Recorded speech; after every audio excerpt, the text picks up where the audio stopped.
estamos aquí los incondicionales porque el día no nos favorece mucho, pero hay muchos temas de los que tratar, como siempre. Lamentablemente tenemos el tema de Palestina ahí flagrante y bueno, los acontecimientos, lo que está sucediendo con Israel, lo de Yemen, lo de, bueno, los bombardeos que hacen en cualquier sitio sin problema alguno, la situación, la política de la Unión Europea, favorecedora de estas cosas. Y nada, ellos van a hablar de los temas, bueno, de lo que estamos así hablando un poco por encima. Y nada, esperamos también que con vuestra colaboración y vuestras sugerencias y vuestras preguntas, pues podamos estar más informados. Muchas gracias por vuestra presencia. Y los dejo. Bueno, buenas tardes, amigos, compañeros.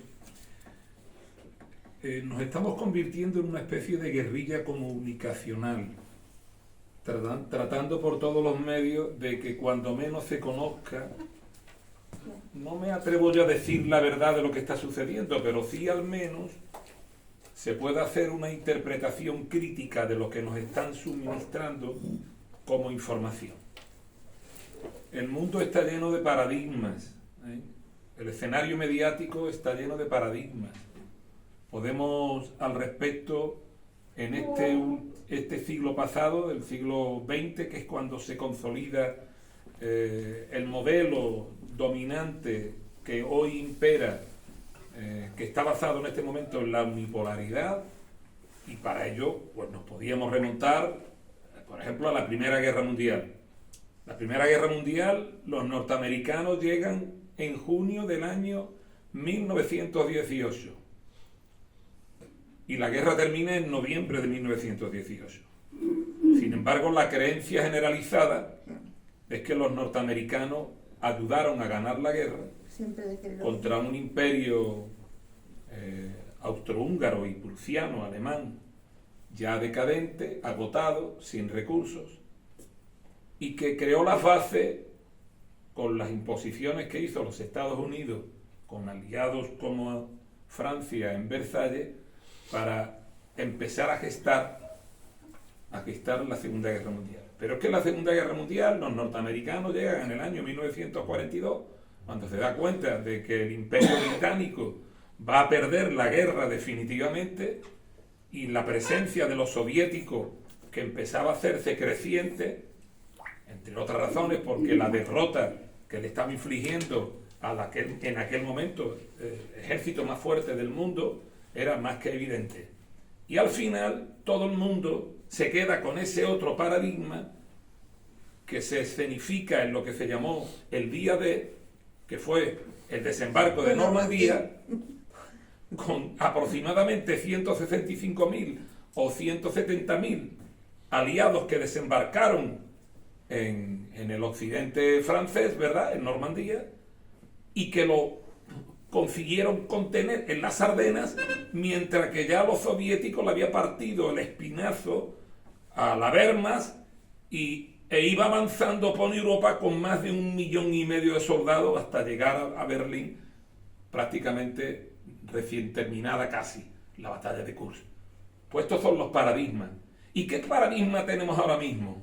Bueno, pues que ese ya más de naturaleza bíblica, ese ya lo hemos tratado en algunos momentos aquí. El pueblo elegido, el pueblo de Israel. En esto compiten con los norteamericanos, porque los norteamericanos dicen que el pueblo elegido son ellos, ¿eh? Dios salve América. Se termina cualquier discurso con el Dios salve América. Otro de los paradigmas, ¿verdad?, otra de las convicciones, otro de los mantras, es que, de los que estamos soportando en este momento, que es de reciente salida del horno donde se ha cocido mediáticamente, es que lo que está sucediendo ahora mismo en Yemen es la consecuencia de un grupo de desarrapados, de terroristas, una tribu llamada los hutíes, como si fuera al margen de todo el conflicto que se está dando ahora mismo en el escenario en el que opera, y sobre todo como si no se supiera lo que hay de historia detrás de los hutíes y del propio Yemen.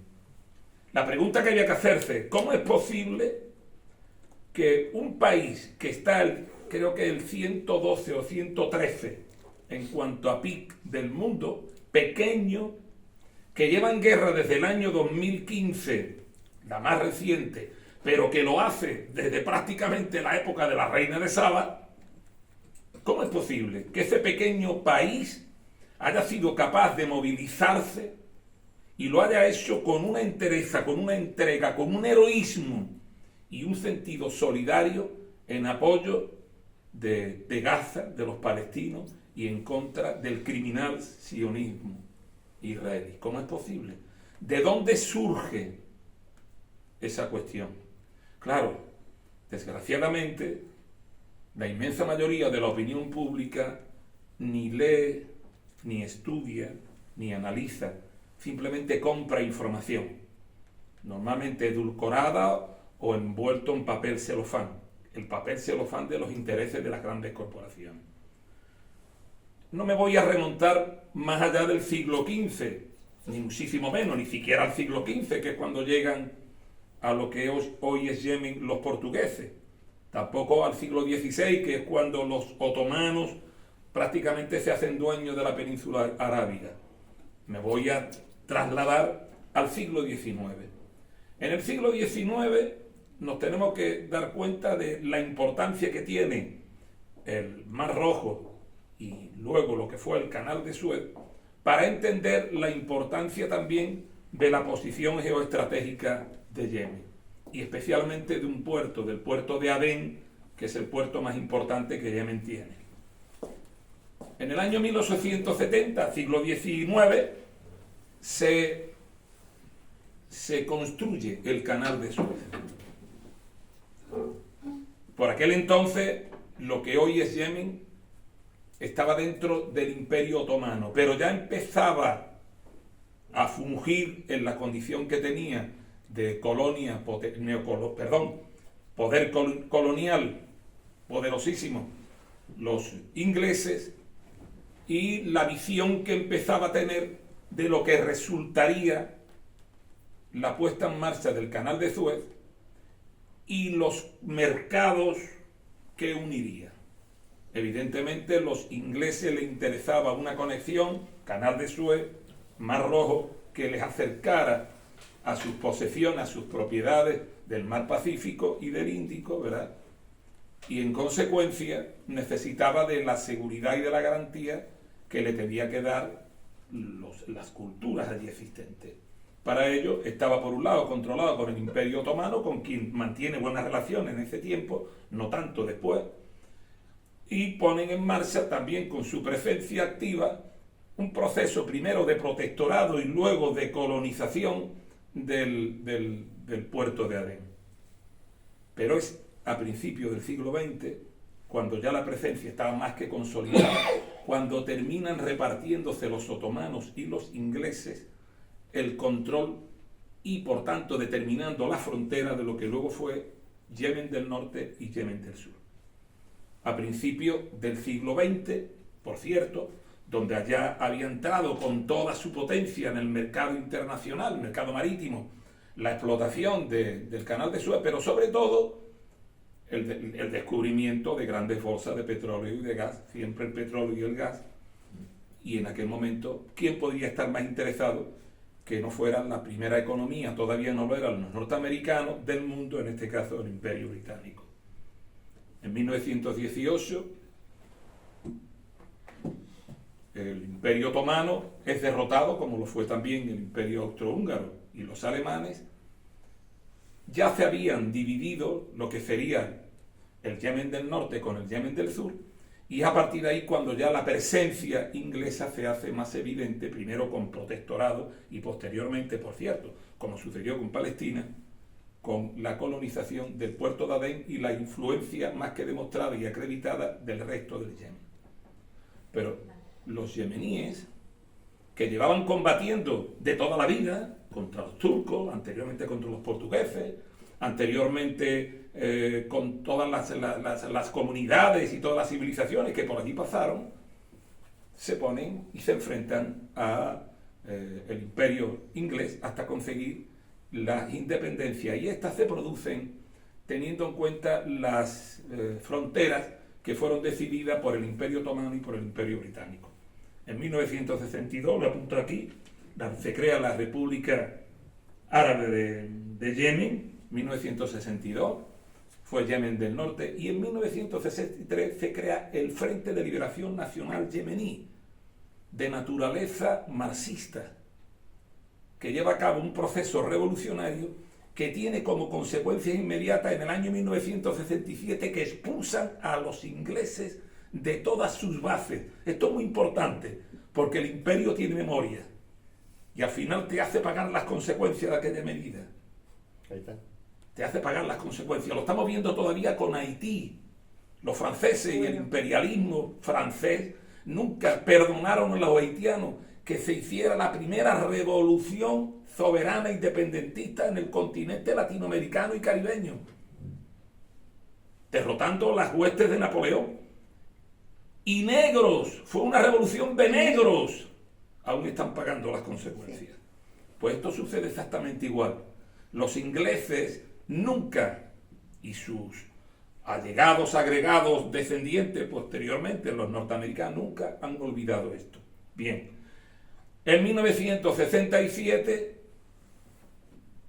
son capaces, como lo hicieron, de enfrentar al Imperio Británico, los derrotan, los expulsan, les intervienen las bases aeronavales, les intervienen la banca, la construcción naval, en definitiva, y además se posicionan en relación con su política exterior de manera clara y contundente como aliado de los soviéticos,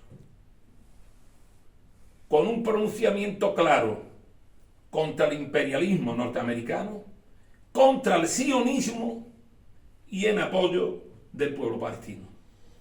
O sea que todo lo que ha venido sucediendo ha sido una concatenación de hechos históricos que acreditan claramente de manera palmaria que esto que está pasando ahora mismo es una consecuencia de un proceso, no de un grupo de piojosos, desarrapados, tribales, armados por Irán, que dicen son los que están detrás moviendo la acción de las armas, ¿verdad? El accionar de los hutíes, sino todo lo contrario. Bueno, en 1990 se produce la fusión de los dos Yemens. Obviamente la caída del campo socialista tuvo que ver muchísimo en ello. Y bueno, desde entonces para acá ha habido toda una serie de inconvenientes, de dificultades, de enfrentamientos, que no vamos a entrar ahora en el detalle. Y desde el año 2015, merced a una serie de cuestiones que tienen que ver con nuevas prospecciones que se están haciendo, parece ser que también se está descubriendo nuevas bolsas de petróleo y de gas, el interés de Arabia Saudita, que además es wahabí y por tanto está en contra del chiismo hutí, que por cierto no es la etnia mayoritaria, es minoritaria, pero representa sin embargo a todo el pueblo yemení ahora mismo, porque son los únicos que están defendiendo la patria, defendiendo el principio de defensa de Palestina, y en definitiva está defendiendo su cultura frente al imperialismo, con independencia de que sea el 30, el 40% o el 50% de la población yemení.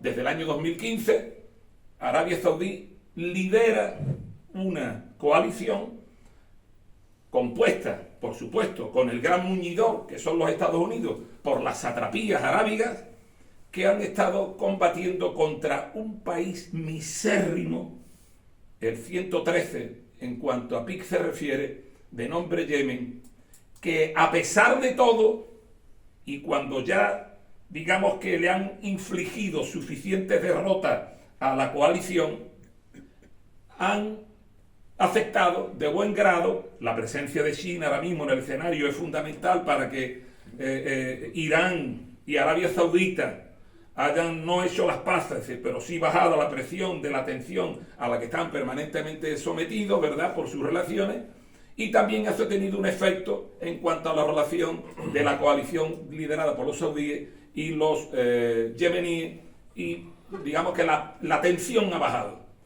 Pero eso no ha hecho olvidar a esos hutíes aquel compromiso que contraen con la Constitución de la República Popular Yemení en 1963, se funda el movimiento, el triunfo del 67, donde hicieron clara, plena y contundente declaración de su antiimperialismo y su defensa de los palestinos y en contra del sionismo. Y cuando se exacerban las tensiones en Gaza, se produce el continuado genocidio que estamos sufriendo. Y además se impide lo básico que es la entrada por la frontera, impuesta frontera, de agua, de alimento para los niños, de medicina, etc. Se ponen a la cabeza de la resistencia junto con Hezbollah, junto con Hamas, la Yihad Islámica, y en definitiva con la resistencia, y ponen todo su sistema balístico, toda su cohetería al servicio de la causa palestina. Y eso es Yemen. Esos son los hutíes, el ejemplo de dignidad, el ejemplo de solidaridad, el ejemplo de humanismo más extraordinario que estamos viendo en estos días. Está teniendo sin duda un efecto sobre la economía mundial. Por el estrecho de Bab el-Mandeb, o el Mandat, bueno, aquí tenemos a la revista, pasa todos los días más del 30% de los contenedores que van por el mar, por el tráfico marítimo, más del 30%. Eso sin duda va a tener un efecto notable.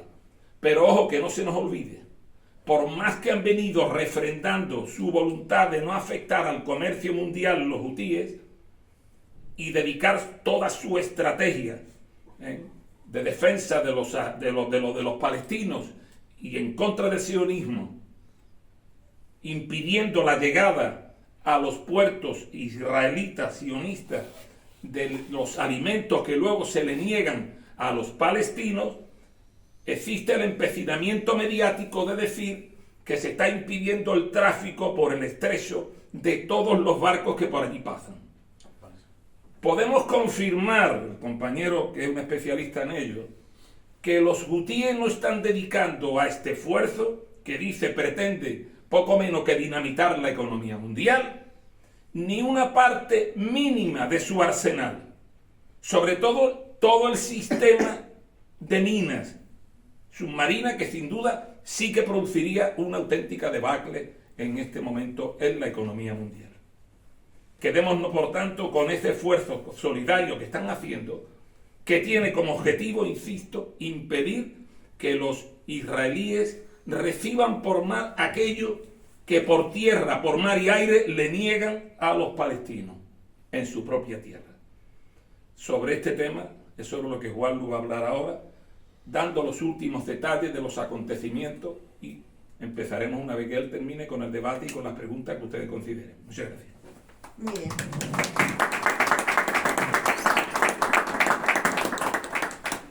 Magnífica intervención la de Pepe, como siempre. Realmente hacía falta dar algunos toques de atención sobre lo que está pasando en Yemen y por qué Yemen está haciendo lo que está haciendo en favor de Palestina, porque los medios de comunicación desde luego no lo hacen. Es más, a pesar de que hay una resolución de Naciones Unidas que dice que hay que facilitar el paso de los buques por el estrecho de Bab el-Mandeb, eso no autoriza ni a Reino Unido ni a Estados Unidos, ni muchísimo menos a Europa, como parece que se va a incorporar a esa coalición, a atacar a nadie. Eso es absolutamente ilegal, es ilícito, es punible y desde luego si existiera justicia internacional, esos países deberían ser llevados a un tribunal a pagar por lo que están haciendo. Eso es lo mismo que sucedió en Libia, había un embargo aéreo, pero no daba ningún tipo de autorización para machacar desde el aire a los ejércitos libios para que avanzaran los yihadistas contratados fundamentalmente por algunos países del Golfo, y porque ya se sabe que no fue una revolución popular, no fue una revolución libia, fueron mercenarios los que organizaron todo el derrocamiento de Gaddafi, y lo que llevó consigo un país absolutamente destrozado, una inmigración con locura por toda Europa, etcétera, etcétera. Bueno, pues estamos otra vez en el imperio haciendo lo mismo, y como bien ha dicho Pepe, nos van a decir que es para no impedir el tráfico en el estrecho y el Mar Rojo. Y sin embargo, la gente que seáis de la mar o que conozcáis cómo funcionan un poco los programas informáticos, que hay miles que te dan dónde están los aviones, dónde están los barcos ubicados, etcétera, os podéis bajar una aplicación o entrar en una página web, besel.com, entráis allí y estáis viendo cómo al día están pasando como 100 buques, básicamente petroleros y también buques de container, sin ningún tipo de problema. Lo único que tienen problemas son los vehículos los barcos que están destinados a Israel, porque efectivamente aquí de lo que se trata es que en Gaza no están dejando entrar ni una gota de agua, la gente se está muriendo, es que se están muriendo, ahora voy a enseñar un vídeo, se están muriendo hasta los propios detenidos que tiene Hamas, los propios presos, los propios secuestrados, como queráis decirle. Los rehenes que se pillaron el 7 de octubre, hay muchos que están en unas condiciones absolutamente lamentables, porque son las mismas condiciones en las que están la gente de Gaza. Entonces sería muy fácil decir, yo quiero levantar el cerco que hay en Bab el-Mandeb, ¿vale? Simplemente abrimos el paso de Rafah y dejamos que entre mercancía humanitaria, no están pidiendo que entren armas, que entren absolutamente nada. Y en ese momento no habría ningún problema con la circulación de ese porcentaje mundial de tráfico de containers, ¿no? Pero como evidentemente eso no le interesa al Estado sionista, pues nos tenemos que comer, y nos tenemos que comer que se cree una guerra más simplemente para defender los intereses de Israel y para darle tiempo a que siga machacando a niños, ¿no? Que es lo que están haciendo básicamente. En fin, a veces decimos los hutíes porque son la mayoría de la guerrilla y los más aguerridos que están luchando en Yemen, pero no solamente están los hutíes, sino el propio ejército yemení, una gran parte del ejército yemení se unió a la revolución hutí, y otra serie de tribus y otra serie de ciudadanos se han incorporado a ese grupo. Digo, mayoritario los hutíes, obviamente. Y de hecho es curioso porque Yemen está partido en 3 partes ahora, y sin embargo generales de los ejércitos de las otras partes están desertando y uniéndose a los hutíes en esta fecha, porque son los que están representando a Israel, los que están, a Yemen, los que están jugando el pescuezo contra Israel y contra Estados Unidos.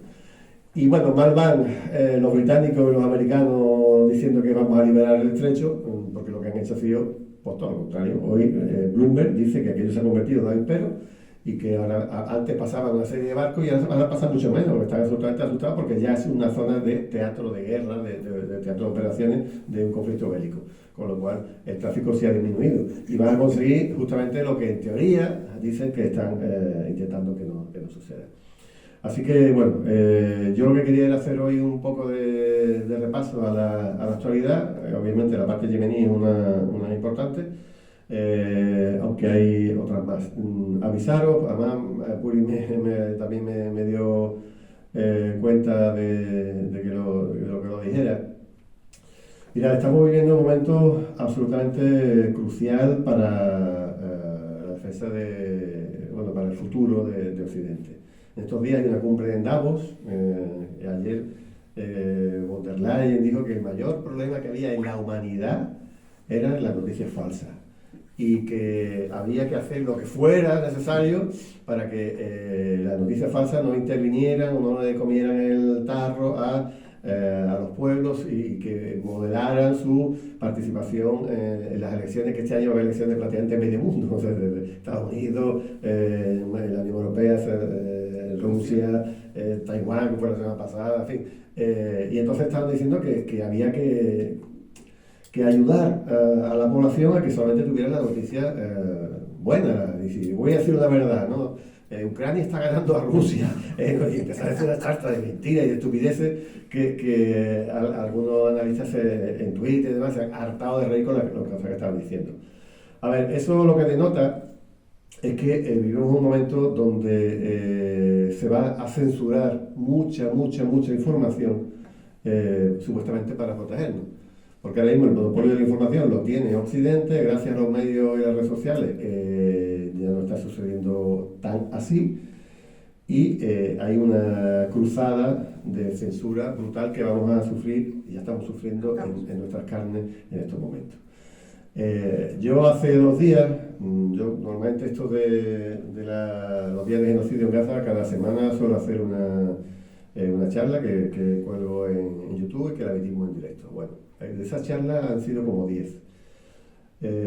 Las 2 últimas han sido borradas del canal, y una anterior también. O sea, de 10 han sobrevivido pues 8.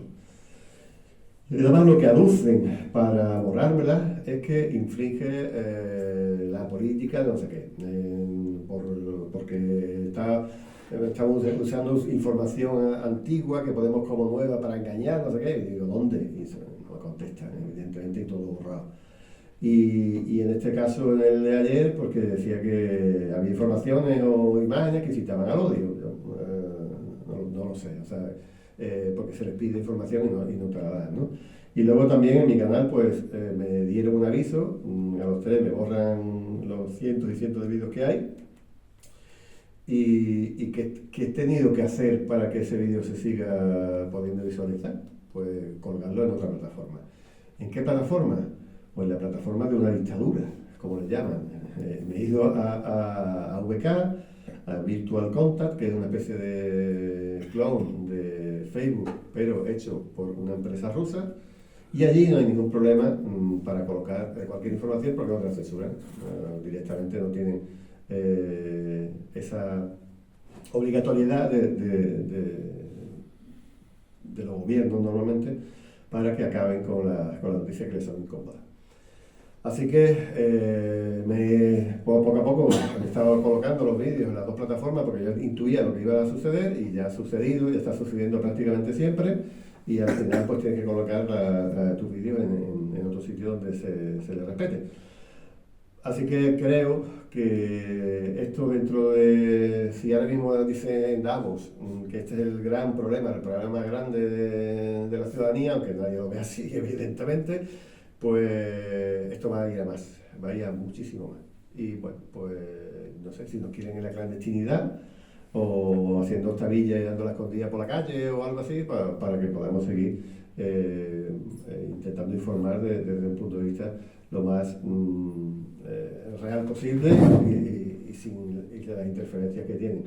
Mirad, en Facebook, a le pasé alguna cosa y decir, hoy están borrando contenido de Palestina. Digo, a mí también hoy me han borrado, a Puri le mandé la pasada semana, me borraron otra vez, etcétera, etcétera. Bueno, es que en Facebook está contratado un think tank, un tanque de pensamiento que se llama Atlantic Council.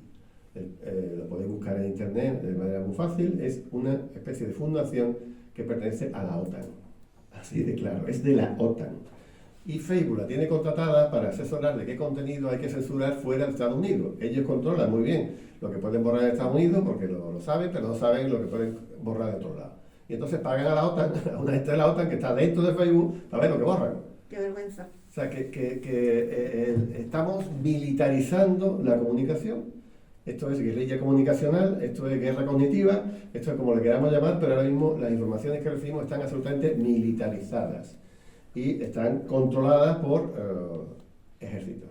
Entonces, bueno, pues lo que vais a escuchar aquí, o muchos ya de lo que hemos escuchado, cuando uno lo pone en YouTube, pues lo borran y cada día dicen una excusa distinta. Me he encontrado con Miguel Ángel Calvo, que os lo recomiendo. Él habla solamente de Ucrania y hace una página, unos análisis bastante buenos sobre Ucrania, sabe todos los mapas, jugando a dónde va el ejército cada minuto, no sé qué, y el otro día pues le dijo, voy a ver lo que ha pasado con el bombardeo iraní sobre Israel o sobre fuerzas de Israel que estaban en Irak y fuerzas norteamericanas que estaban en Irak. Y bueno, pues le han borrado el vídeo directamente. Entonces se ha quedado absolutamente de piedra, habían dado algún aviso, nunca había pasado nada y le han borrado ese vídeo y está amenazado de que puede seguir borrándose. Hay otro, el The Front creo que se llama, que es un chico también mexicano que hace muchas cosas sobre Ucrania también, aunque toca otra guerra. Y YouTube, este es de los que tiene centenares y centenares de miles de visitas. Y bueno, casi vive de esto. No es que viva, pero bueno, para alguien de México que esté cobrando $500 al mes por sacar las cosas en YouTube, pues bueno, para el chavalito que además tendrá 30 años y llega, pues le vendrá magníficamente. Bueno, pues este mes ya no le han borrado nada, pero sí le han quitado el 70% de los ingresos. Le están borrando los me gusta, le están borrando el número de suscriptores, le están puteando, escondiendo su vídeo al fondo para que nadie lo vea, etcétera, etcétera, etcétera. Entonces siempre pues, dice, por favor, manita arriba, por favor, haz lo que haga, porque esto YouTube lo está escondiendo porque no quiere que lo vea nadie. Y al final acabarán borrándolo. Entonces, a eso es lo que nos estamos enfrentando. Es algo realmente inaudito. Yo ayer estaba decidiendo. Digo, es que ya me dan ganas de pegarme los curres, de buscar información, de expresarlo con esa transparencia. Digo, porque sí, me lo van a borrar, pero de luego no podemos bajar los brazos, porque lo que viene, ya digo, va a ser mucho, mucho peor de lo que estamos sufriendo en este momento, que ya tiene tela. Entonces, bueno, dicho esto, ¿cuál es el antídoto justamente para esta protección que nos quiere hacer la von der Leyen y compañía? Pues justamente informarnos más, de la manera más amplia posible y con la mayoría de los puntos de vista y de los canales que uno pueda. Porque desde luego lo que nos va a venir de los medios de comunicación está absolutamente, ya digo, militarizado. Lo digo así de claro. El Correo del Baño, que no es nadie sospechoso de ser un izquierdista loco, viene diciendo desde que empezó la guerra de Ucrania, él ha estado 3 meses con una enfermedad, una operación en la vista, y acaba de incorporarse y está desatado hablando por todos sitios. Y lo que está diciendo es que en este país había una serie de periodistas que estaban pagados por reproducir la información que reciben directamente del Pentágono, simplemente por poniéndole su nombre. Y a cambio se dan una serie de cosas. Ya puede ser dinero, ya puede ser viajes, ya pueden ser entrevistas con gente del Pentágono magnífica y exclusiva, ya puede ser piso de apartamentos en Nueva York, etcétera, etcétera, etcétera. Ya hay gente que ha preguntado, ¿y quién son? Evidentemente no lo va a decir porque es militar y está en la reserva. Ya salió una relación de ellos hace un tiempo. Y muchos que están pagados, como tú estás diciendo, con viajes, con apartamentos, con vacaciones. Con mil cosas. En Alemania salió un libro hablando de este tema, de ese proceder de cómo lo hacía, compraba las noticias y a los medios, lo más importante, en las sesiones internacional. Y el hombre que hizo el libro jamás lo han traducido, bueno, lo han traducido al inglés, pero no está disponible, en español tampoco está disponible, y el hombre murió a los 2 meses de publicar el libro de un ataque al corazón, no sé qué. Bueno, estaba malo, vamos a dejarlo ahí. Hay gente que dice que se lo cargaron, porque estaba en la tocada y se lo cargaron, pero bueno, Udo Urfoste. Pero ese libro, no vaya a buscarlo directamente en Amazon, y a veces lo he visto a 2.000 euros un ejemplar. Es una verdadera locura lo que está pasando, y ya pasó en los años 60, los años 70, como se compraban a intelectuales, a profesores de universidad, a comunicadores, y están repitiendo porque los esquemas son los mismos desde hace muchos años. Bueno, ya nos hemos comido media charla y ya hemos empezado. Así que voy a dar un repaso más o menos rápido de qué es lo que está sucediendo, y luego pues si podemos entablar una pequeña conversación entre todas y todos, pues magnífico. Se han cumplido 100 días del genocidio a Gaza, y con esta efeméride se han celebrado manifestaciones en un montón de sitios de todo el mundo. Aquí en el Estado español va a ser un poquito más tarde, pero estamos hablando de manifestaciones multitudinarias. La anterior era en Estados Unidos, esta concretamente que estamos viendo es en Austria, la de Londres fue absolutamente brutal. Los israelíes están haciendo una serie de encuestas directamente a través de internet, buscando cuántas manifestaciones se están celebrando en el mundo. Estamos hablando de casi 10.000, y en qué sentido se están haciendo cada manifestación. Ha llegado a la conclusión de que prácticamente cerca del 90% de las manifestaciones que se hacen son en favor de Palestina y menos del 10%, quizás el 15% son los Estados Unidos y demás, en favor de Israel.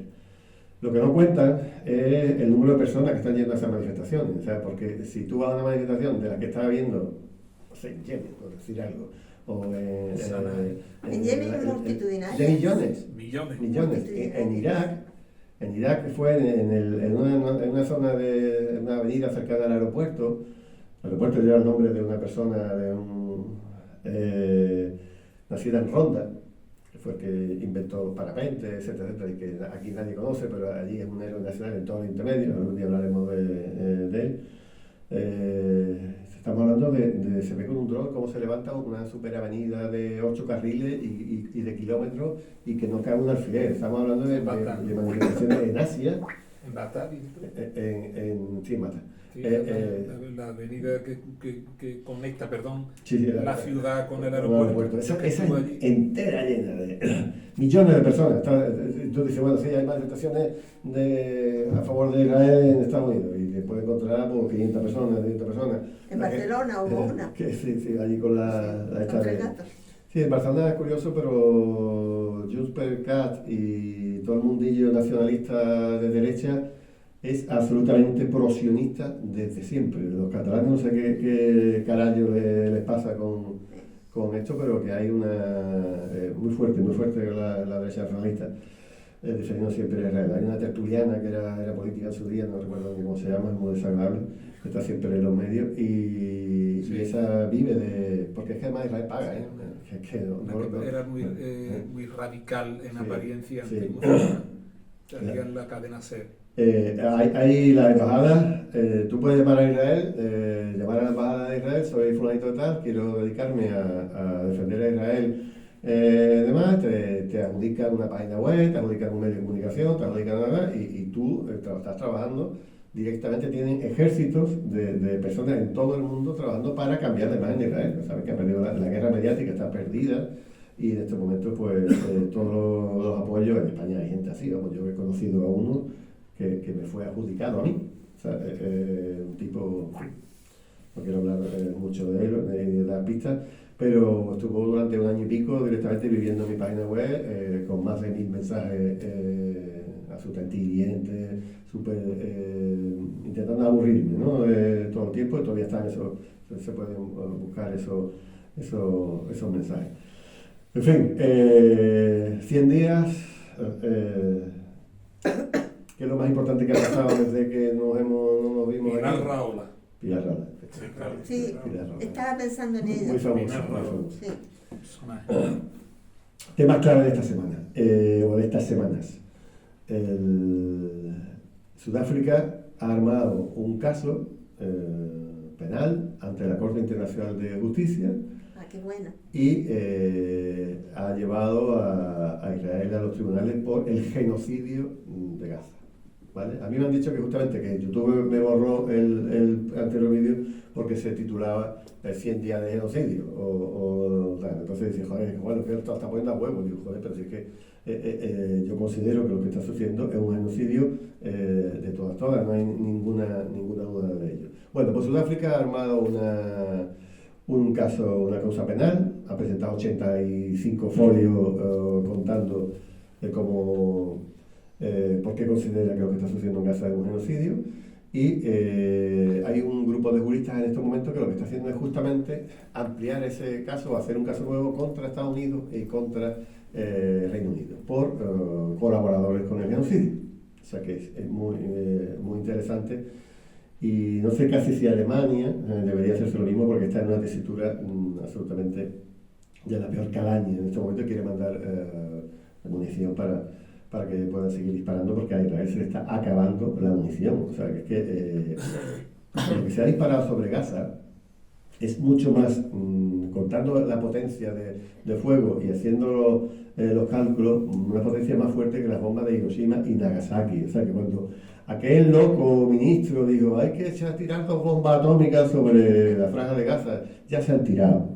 ya se han tirado las bombas atómicas de la Franja de Gaza, que es un sitio absolutamente minúsculo, minúsculo. Bueno, y obviamente Pepe ha empezado a hablar. El tema importante es que hemos escalado la guerra contra los yemeníes, no para detener el genocidio, no para limpiar el paso por el estrecho de Bab el-Mandeb, sino para proteger y darle más tiempo a Israel para que siga con el genocidio. Y luego, bueno, pues para aquella gente que dice que el eje de la resistencia siempre está amenazando y que nunca hace nada, pues resulta que Irán acaba de hacerlo. Y además nos hemos enterado hoy de noticias de que ha hecho algunas cosas que no se le atribuían a Irán, que nos hemos enterado hoy que sí ha estado haciendo. Ahora la comentaré de manera mucho más clara y directa. Pero es un poco increíble lo que se está moviendo en todos los frentes en estos momentos. Mirad, un poco siempre me gusta hablar de la estadística. Prácticamente han muerto ya 25.000 personas y con el número ingente tan grande que hay de desaparecidos, si estamos hablando más de 8.000, pues estamos hablando de 30 y tantos mil muertos. De esos desaparecidos no creo que vayan a encontrar absolutamente a nadie. Ya digo, es una zona muy muy pequeña. La inmensa mayoría de las personas están refugiadas en los centros que todavía conserva la ONU, la UNRWA, y evidentemente si el 80% o el 90% de la gente está bajo un poco la cobertura de la ONU, aunque sea sin comida, sin agua, sin energía, etc., pero para encontrar a alguien sería algo bastante fácil de hacer. Primera víctima del genocidio, los niños. 9.600 niños. Si sumamos los de Cisjordania, que son más de 100, y los desaparecidos, que serán prácticamente la mitad, estamos hablando de la matanza de niños y niñas más grande que ha habido en los últimos tiempos en toda la guerra del mundo. O sea, cuando se nos dice, es que la guerra Ucrania, no sé qué, es que en Ucrania ha muerto 10.000 civiles antes de que empezara esta fase de última de la guerra. O sea, cuando la guerra era solamente una guerra civil en el Donbass, había muerto 15.000 personas, prácticamente todos civiles. Pero durante la guerra, durante esos 2 años de guerra que llevamos, han muerto 10.000 civiles y la inmensa mayoría los ha matado Ucrania porque están dedicándose a disparar a toda la zona, en teoría, liberada, o como dice Rusia, liberada del Donbass, o esa zona rusófila, rusófona de toda la vida, ¿no? Entonces ahí es donde se está produciendo la mayoría de los muertos. Y estamos hablando, la ONU reconoce 10.000. Y aquí hay 10.000 ya solo de niños y niñas. Es una auténtica locura, ¿no? Hablamos de 6.000 y pico de mujeres y de 7.000 y poco hombres. ¿Eso qué nos dice? Que nos dice que la inmensa mayoría de los muertos no son en batallas, sino son en bombardeos. Porque si tú has matado 6.000 mujeres y casi el mismo número de hombres, que son los que son los guerrilleros, los que están luchando en las calles, no hay... Bombardeando edificios. Ya está, así está cayendo la gente. O sea, que no es que digan, pero es que estamos bombardeando con bombas tontas. O sea, bombas de planeamiento. O sea, tú la tiras y donde caiga. Entonces, tú no puedes decir que quiero que la bomba caiga aquí. Tú vas a tirar la bomba y al huevo, o sea, al montón, ¿no? Entonces, evidentemente, si la mitad o más de la mitad de lo que está disparando son bombas que no son dirigibles, no puede decir que está haciendo una guerra quirúrgica. Nada que se le parezca. Mira, he puesto la cifra de alrededor de 1.000 ancianos, porque muchos de ellos están muriendo bajo los escombros, pero un montón de ellos, decenas y decenas y decenas de ellos, están siendo asesinados por francotiradores. Las personas ancianas son las que no quieren irse de sus casas y que cuando salen a por agua, cuando salen los francotiradores, los están cazando como patos. Esto lo ha denunciado la ONU. O sea, no, la Oficina de Coordinación de Asuntos Humanitarios. La ONU ha dicho que a la mayoría de las personas mayores la están matando francotiradores. Esto es crimen de guerra, esto es genocidio y lo que queremos decirle, ¿no? Estamos hablando de más de 60.000 heridos y estamos hablando de más de 8.000 desaparecidos y desaparecidas, como decía antes, la mayoría de ellos, por lo menos la mitad, o casi el 40 y tanto %, niños. Pero es que 313 médicos. En estas últimas semanas han caído un montón de médicos, han caído un montón de ambulancias. Estamos hablando de 121 ambulancias, 117 periodistas, más que en todos los conflictos del mundo durante un año, en cuestión de unas pocas semanas. Es que es de loco. Los hospitales, no sé qué ha pasado en estos últimos días, pero había 12, 13 funcionando y de pronto los datos de la ONU hablan de 5 hospitales vivos. Siguen bombardeando los hospitales. Claro, y la gente está en los patios de los hospitales. Es que, ¿dónde voy? Ahí no va a bombardear. Pues no, bombardean igual, ¿no? 142 empleados de la ONU, 360.000 casas destruidas, 360.000 casas, más de 65.000 sin ningún tipo de arreglo posible, 1,9 millones de refugiados, sabéis que viven en la franja 2,3 millones de personas, 1,9 millones de refugiados, y 200 y pico de mezquitas, 300 y pico de colegios, etcétera, etcétera, etcétera. ¿Para qué vamos a seguir?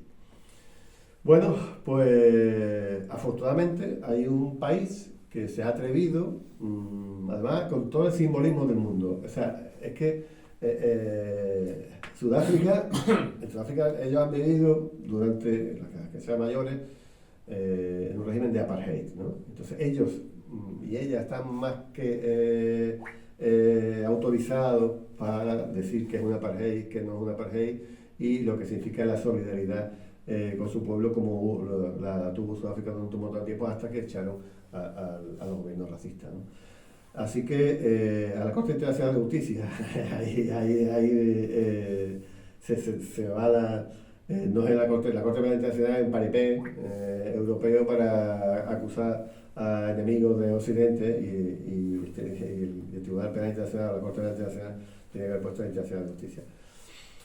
Cuando escuché hablar al primer ministro, al presidente de Sudáfrica, a mí por lo menos me emocionó y todo, ¿no? Diciendo, nunca he sentido el orgullo que siento hoy después de haber presentado los cargos contra Israel.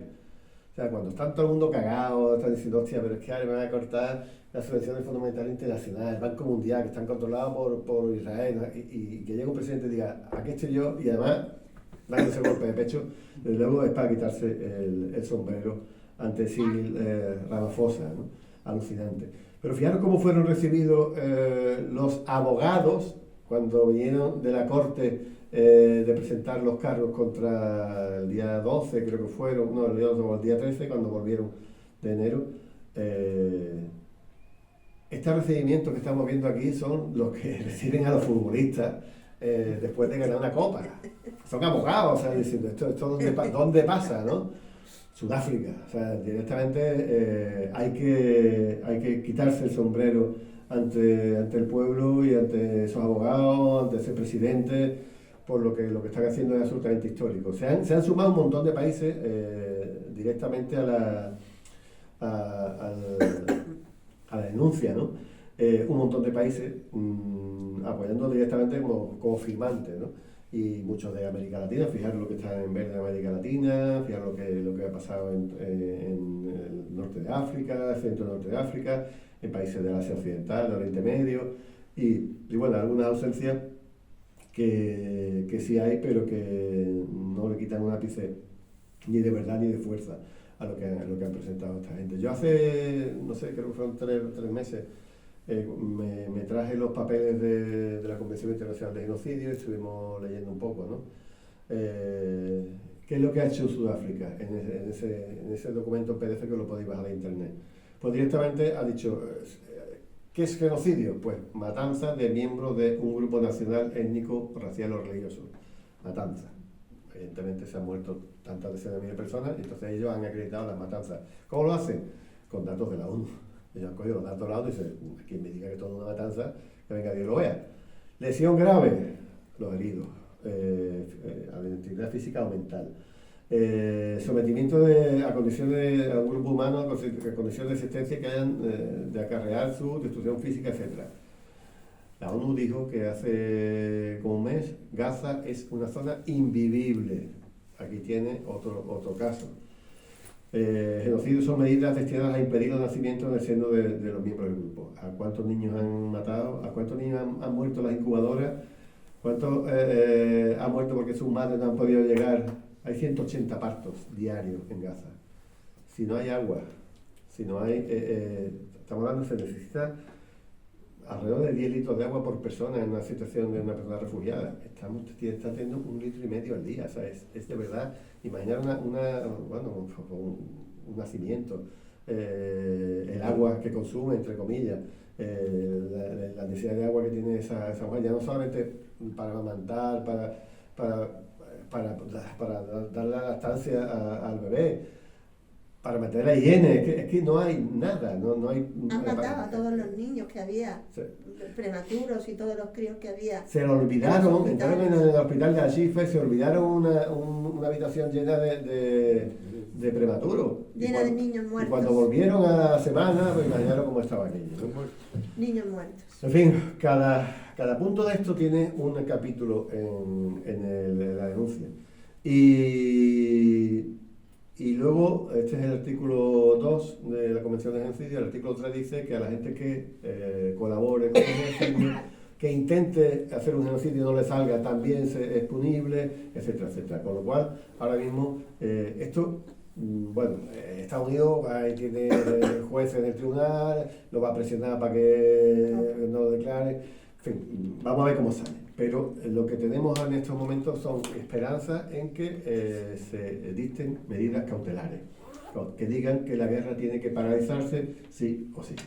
Otra cosa es que Israel no quiera parar. Pero si Estados Unidos o Alemania, por ejemplo, está mandando armas a un país que está cometiendo genocidio, la población alemana, los partidos alemanes, etcétera, hombre, imagino que algo dirán, que las poblaciones locales dirán e intentarán paralizar esto, ¿no? Entonces, bueno, es importante. Bueno, en Marruecos hoy se ha presentado una normativa para dar marcha atrás del proceso de restablecimiento de relaciones con Israel, o de normalización, como se llama, y demás. Esto puede tener consecuencias. Yo no sé si de verdad yo quiero tener esperanza, ¿no? Porque es que si no, no nos queda nada. Pero que el Tribunal Penal, que aunque pueda tardar 2 años en dictar si hay genocidio, ha habido genocidio, ¿no?, al menos pueda arbitrar medidas cautelares. Fijaros lo que ha dicho Netanyahu. Sí, anda que... La guerra no va a parar ni por la Corte Internacional de Justicia, ni por la ESMA, ni por nada de nada. Menudo Lo dijo así de terrorista. claro. Claro, justamente es un terrorista. Es un terrorista. No tiene otra. Y sabe que en el momento que pare la guerra, lo quitan de en medio y va a tener que ir a varios juicios por corrupción. Con lo cual, lo que quiere es seguir la guerra todo lo que pueda.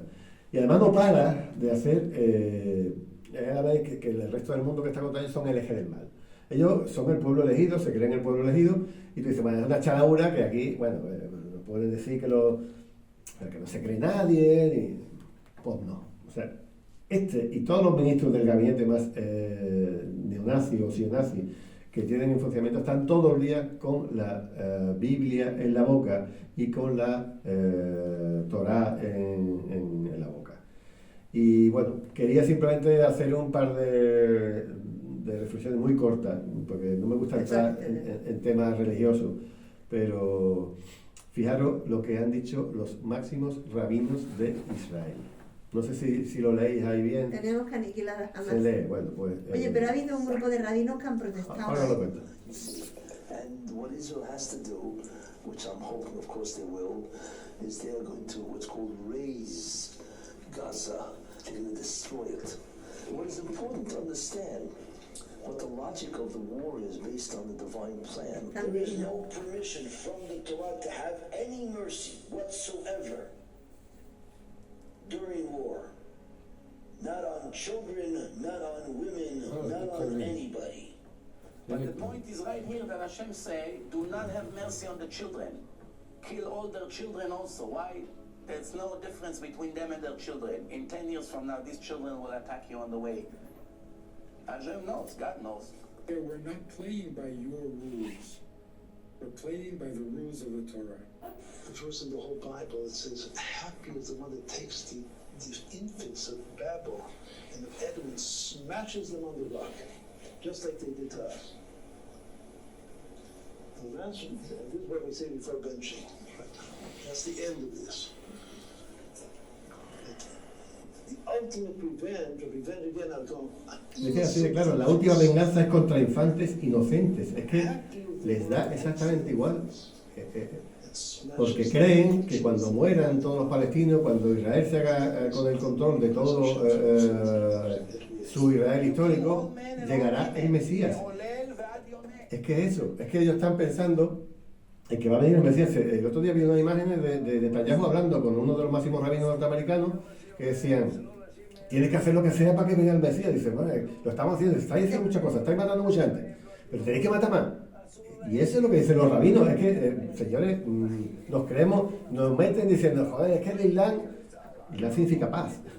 Cuando tú saludas a alguien y le dices salam aleikum, estás deseando la paz. Es una religión de paz, y nos dicen que esta es la religión de guerra, de locos, de asesinos, no sé qué, y sin embargo, la religión hebrea judía es una religión de paz, y es absolutamente todo lo contrario.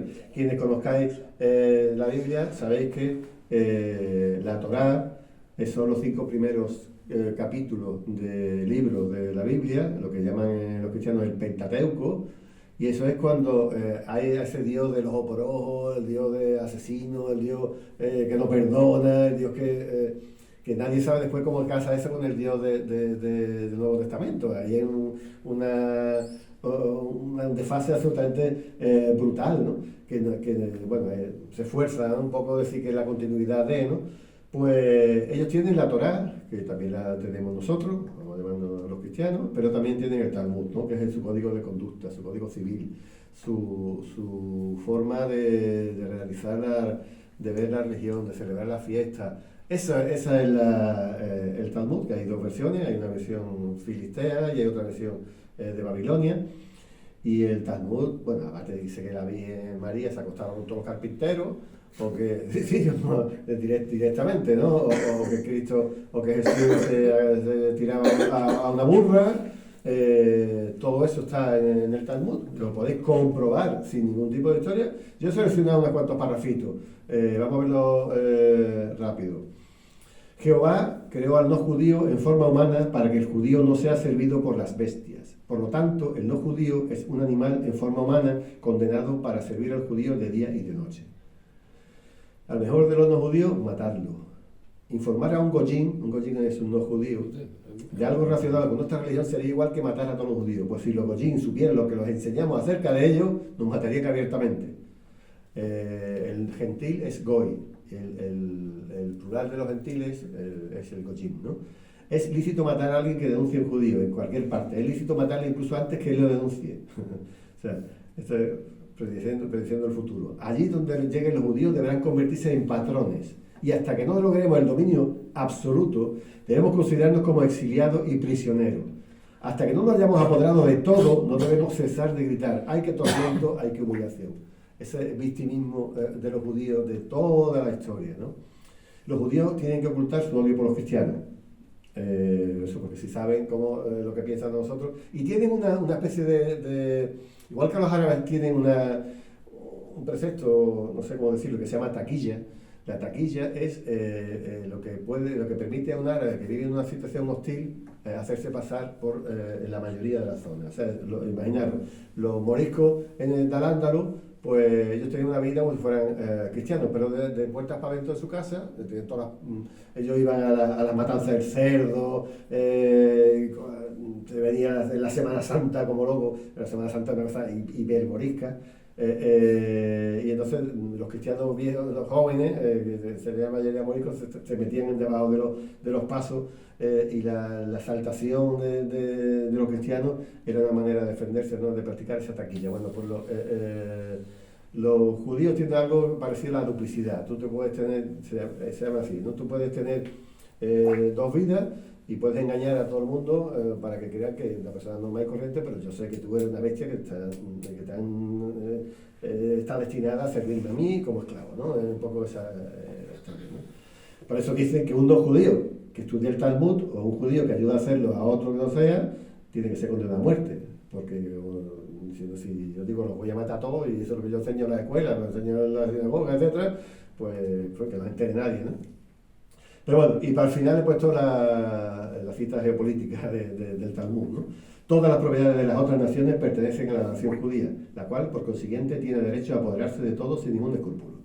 Eso es lo que están haciendo en Palestina, lo que están haciendo, lo que están haciendo en Siria, lo que están haciendo en el Golán sirio, lo que están haciendo en el Golán libanés, lo que hicieron en Egipto, y lo que pretenden hacer, que ellos dicen que van a hacer el Gran Israel, el Eretz Israel, sí, que va desde Cisjordania hasta el Mediterráneo, desde el río hasta el mar. En fin, esto es muy brevemente algunas pinceladas del Talmud, y lo que están estudiando esos niños, esos militares que están matando a gente, dicen, vamos, ¿cómo puede alguien tener tan poca empatía de si estoy matando a niños y estoy diciendo que lo machaquen una piedra, ¿no? Como los rabinos? Bueno, porque esto es lo que enseñan en la sinagoga, así de claro, ¿no?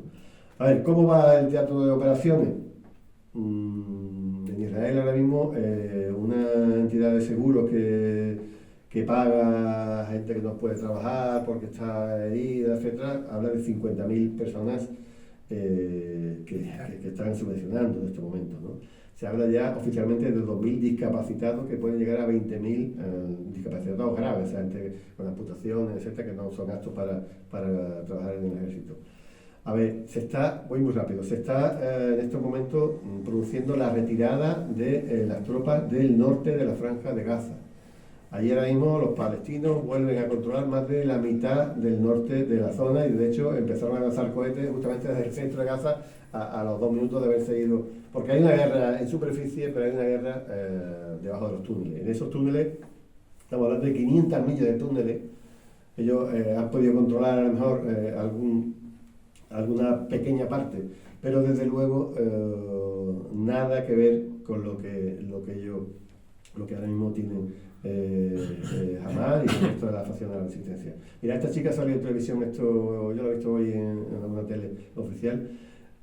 Ella vivía con 2 presos más, vivía en un edificio, lo bombardearon, mataron a uno de sus compañeros israelíes, y cuando, bueno, lo voy a poner para que vaya viendo, aunque baje el volumen, cuando la trasladan de ese edificio, bueno, la sacan de los escombros, estaba súper herida, con metralla en la cabeza, la sacan de los escombros, la rescatan y dicen, bueno, vamos a buscar otro sitio más seguro. Y cuando la están llevando con un coche a buscar un subterráneo o otro edificio, lo que sea, lo vuelven a bombardear.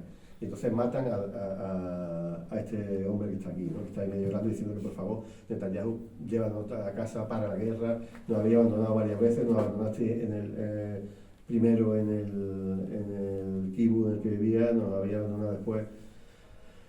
En fin, y esta es la única que llega para contarlo, y bueno, pues de estos vídeos están haciendo cada semana, cada 2 semanas hay algún vídeo de esto, porque Israel pasa absolutamente de liberar los presos, porque primero la mayoría de los presos que liberan están hablando mal de Israel y están hablando bien de Hamas. O sea, que esto es cierto. Les prohibieron que hablaran de Hamas, sí, porque hablaban bien. Las 2 viejecitas primeras que salieron ahí que no podían ni andar, las denunciaron porque estaban diciendo que estaban en condiciones. Esta mujer dice, apenas tenemos agua ni apenas tenemos comida, pero es que ellos tampoco la tienen. O sea, y nos están tratando, nos han tratado magníficamente bien, como están ellos. Entonces ya digo, de esos 3, después salen las imágenes muy desagradables de los otros 2 detenidos muertos, y están diciendo que justamente que lo está matando es el propio ejército de Israel. En fin, esto es lo que está matando. En este momento Israel sigue asesinando a sus propios ciudadanos. Hoy ha llegado a un acuerdo con Qatar para que entren varios camiones con medicina, porque claro, es que hay enfermos de todos los presos, de los 100 y pico de presos que todavía tiene Hamas, hay muchos que están enfermos y ya no hay medicinas para ellos, entonces los van a matar. Entonces, ¿qué es lo que ha hecho Qatar? Dice, bueno, yo te dejo entrar medicinas para los hospitales que todavía funcionan en Gaza, pero a cambio le llevan medicina a los míos que están allí. Es el único gesto medio humanitario que se ha visto en este momento. Los milicianos siguen atacando y siguen, parece que luchando casi contra fantasmas. Mirad dónde está este hombre y dónde está el tanque. Este hombre ha salido de un... A quemarropa ahí. A quemarropa. Ha salido de un boquete, de un túnel, y se vuelve a meter. O sea, que es que los israelíes están diciendo que están luchando contra fantasmas, es que casi ni los ven. Llega, tapa otra vez, se ve y sale corriendo. Por eso hay muy pocas imágenes de cómo están ardiendo esos vehículos, ¿no? Este es otro caso parecido. Perdón. Ahora. Pasa por una ventana, es una especie de tanque y se lo acaban de ventilar con otra arma casera, una Al Yassin 105, un arma con 2 fases. La primera rompe el blindaje y la segunda ya Y lo vuela. lo destroza. Los datos que hay ahora mismo dicen que se han cargado entre 700, 800 y 1000 tanques. Vehículos blindados. Vehículos blindados en general. Cabos, Sí, ¿no? exactamente, los vehículos de transporte de infantería. ¿Qué es lo que está pasando con Hezbollah? Hezbollah está haciendo lo que le da la gana. Estos sí que están cazando como patos a los israelíes. Pero lo que están haciendo más es cargarse a toda la infraestructura de espionaje del Líbano. Como ya se han cargado tantísimas antenas y tal, están utilizando grúas. Y encima de la grúa poner las cámaras, poner las parabólicas y todas las herramientas.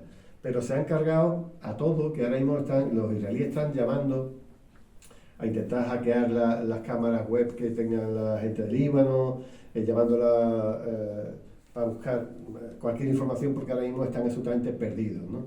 Fijaros los misiles que están cayendo sobre los puestos de observación, esos misiles que van a ir dando vueltas, que están como mareados, son misiles rusos, quizás soviéticos, que van alrededor de una guía de láser y va dando vueltas, y que antes de tocar se levantan 3 o 4 metros y luego cogen el objetivo para que sean indetectables.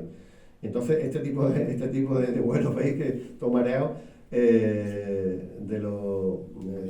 son misiles antitanque, anticarro, también de 2 fases, pero que lo están utilizando los de Hezbollah como si fueran para atacar edificios y también como armas de francotirador, porque es que no fallan, y además dicen que no pueden hacer nada contra ellos, lo han dicho los propios militares de Israel, dicen que es que han dado un nuevo uso a los misiles Cornet, que en teoría era para acabar con tanques, ¿no? Bueno, pues así han hecho con miles de antenas, miles de torres, miles de radares, etcétera, etcétera, que ahora mismo, si quisieran ellos iniciar una operación terrestre, la tenían bastante más fácil, porque no hay manera de que sepan dónde están. Hay centenares de vídeos. Además, es curioso porque Hezbollah ayer empezó a coger vídeos de estos, de los que tienen muchos, y se los está mandando por teléfono a los colonos del norte de Israel. Como sabe que no lo van a ver en la tele, tienen una serie de números y se les está mandando los vídeos para que digan, además seguramente se harán virales, ¿no? Bueno, lo de Yemen lo hemos contado ya un poco, es otro de los frentes, pero para que veáis un poco la locura, ¿no? Escala la guerra, en teoría, para que la guerra no escale, ¿no? Es lo que ellos han dicho, para que la guerra no se amplíe, pues yo la voy a ampliar. Estáis locos. Bloomberg ha dicho que hoy que ya no están pasando apenas barcos, que por culpa de Estados Unidos y Reino Unido no están pasando barcos. Estamos chao. Este es un puntazo. Esto lo vi ayer montado en una motillo de paquete de una moto mobilete de esta época antigua con chanclas, ¿no? Este es el portavoz del ejército de Yemen. Y además parece que va recitando, cada vez que habla va con un tono que parece que está como recitando un mantra o yo qué sé, una oración, ¿no? Yahya Sari. Bueno, pues está diciendo que lo que están haciendo es ahuyentando los barcos, que no conocen a los hutíes. Los hutíes llevan, Pepe lo ha contado, desde hace decenas de años luchando o queriendo luchar contra Estados Unidos y contra Israel, y este se lo ha puesto a huevo. Estoy luchando contra Israel, pues estoy ayudando a los palestinos, pero es que América me está disparando y ahora yo los voy a atacar a los americanos. Ellos tenían un grito de guerra, tienen un grito de guerra, que cada vez que volaban un tanque de Arabia Saudí, cuando los atacaban, ellos decían, Alaud América, Alaud Israel, muerte América, muerte Israel. Y entonces ahora dicen, nos lo habéis puesto a huevo, estamos deseando, estamos encantados de luchar contra ellos directamente y contra los ingleses, ¿no? Que también es parte de las potencias coloniales. Y bueno, ¿qué ha dicho después de esos ataques? Que llaman 4 ataques, ¿no? El ataque contra Adén, contra el puerto de Hudaida, contra Taís, etcétera, ¿no? Sanaba, evidentemente, o la capital de esa parte. Pues que si llevan 10 años luchando contra una coalición eminentemente aérea que lo ha bombardeado hasta lo indecible, si todo el mundo sabía que iban a atacar, porque es que yo estaba viendo las noticias y decían, en la web de los barcos hay un montón de barcos al lado de Yemen, hay un montón de aviones dando vueltas alrededor de Yemen, se sabía 4 o 5 o 6 horas antes de lo que iba a pasar. Pues esta gente ha escondido todos los misiles debajo de tierra donde son incapaces de que lleguen, y entonces han matado a gente, han destruido cosas, un radar parece que sí que había, pero el resto La propia prensa militar norteamericana dice que no han tocado ni el 20% de la infraestructura militar que tienen los yemenitas. Así que cuidado, que aquí hay para rato. Bueno, y esto se sabe algunas cosas nuevas hoy. Irán ha atacado de una manera, bueno, han atacado primero los iraquíes, han atacado la resistencia iraquí a las bases ilegales que hay en Siria e Irak, pero bueno, están atacando también ya a Israel. Desde Irak están atacando a Israel. Están tirando pequeños misiles de crucero, pero están llegando al Golán y están disparando a base de Israel. Estamos hablando de 200 ataques. Que hoy se ha anunciado que Estados Unidos deja una de las bases que tenía en el norte de Irak. Norte de Irak, norte de Siria. Norte de Siria, exactamente, cerca del piquillo ese que se ve donde hay dos bases. Prácticamente también norte de Irak. Sí, está prácticamente lo que está cerca del Kurdistán iraquí. Ahí han abandonado una base de los americanos que tenían 300 y pico de personas, de las más grandes que habían ilegales, y se han tenido que ir porque lo estaban machacando, estaban friendo. Tienen 20 más, ¿eh? El Parlamento iraquí ha dicho que las tropas americanas no son bienvenidas y que están negociando para que se vayan. A ver si lo consiguen esta vez o la otra vez no lo hicieron. E Irán la ha liado parda directamente. Ha atacado a una base de Israel en el Kurdistán iraquí. A ver. Dice, ¿qué hace el Mossad en Irak? ¿Qué hace en el Kurdistán? Pues para aquellos superdefensores magníficos de los kurdos, hay que ver, los pobres kurdos, no sé cuántos, que sepan que allá donde se han establecido, pues son títeres de Estados Unidos y títeres de Israel. Así que ya hoy se han publicado las 4 fotografías de 4 agentes de alto rango del Mossad que han caído en este ataque. Bueno, aquí se ven los vídeos, simplemente otro más. Esto es lo que han hecho el cuerpo de guardianes de la revolución. Han atacado desde cerca de la altura de Basora hasta Idlib, que está en Siria. Han atacado a Al-Qaeda, el grupo que atacó e hizo el atentado en Irán. Y si miráis un poquito más para abajo de la punta de la flecha, está Israel. O sea que es que acaba de demostrar Irán que tiene misiles potentísimos para atacar Israel. Y además se han cargado en la zona donde está el segundo cero más o menos del 1200, en Erbil, ahí se han cargado a un magnate que estaba traficando con el petróleo de Siria, se lo estaba vendiendo a Israel. Ese magnate le ha metido una bomba, misilazo, en su casa. O sea que han tenido una precisión absolutamente brutal, que ha dejado al mundo boquiabierto y a Israel. ¿Es Moti Cagano el que ha matado? Israel cagado como está.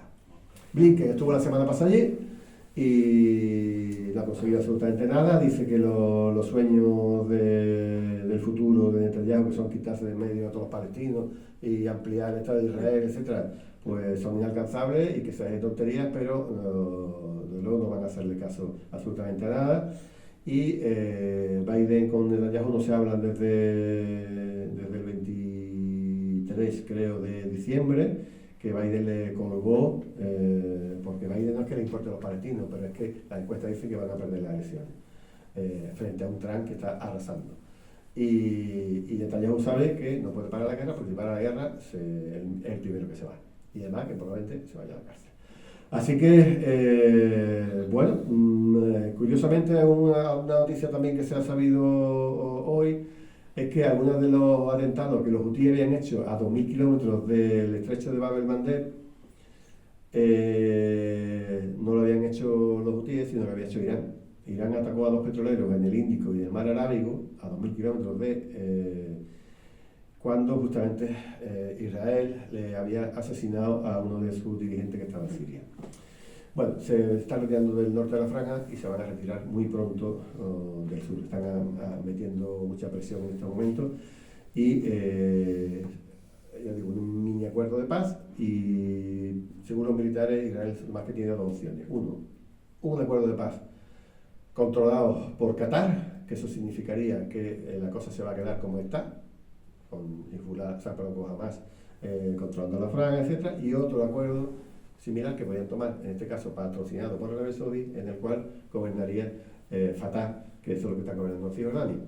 Pero, y luego el intercambio de presos. No hay otra. Lo que pasa es que van a tardar más o menos en llegar a uno de los dos acuerdos. Porque ya se ha dicho que no hay solución militar al conflicto, lo está diciendo Israel, lo está diciendo Estados Unidos, lo está diciendo un montón de expertos militares, y que la infraestructura de Hamas no se la van a cargar en la franja bajo ningún concepto, porque tienen mucha más fuerza de la que se tenía en un principio, y ellos, desde luego, está habiendo deserciones estos días, hay gente que está negando a combatir, hay gente que está en la reserva, y encima, si va a tener otro frente montado quizás en Líbano y quizás en Yemen, pero luego Israel no puede con eso, a no ser que se metiera a saco Estados Unidos con tropas en el terreno, que ya las tiene, pero de manera muy simbólica. En fin, se me ha pasado un poco el tiempo, como era. Bueno.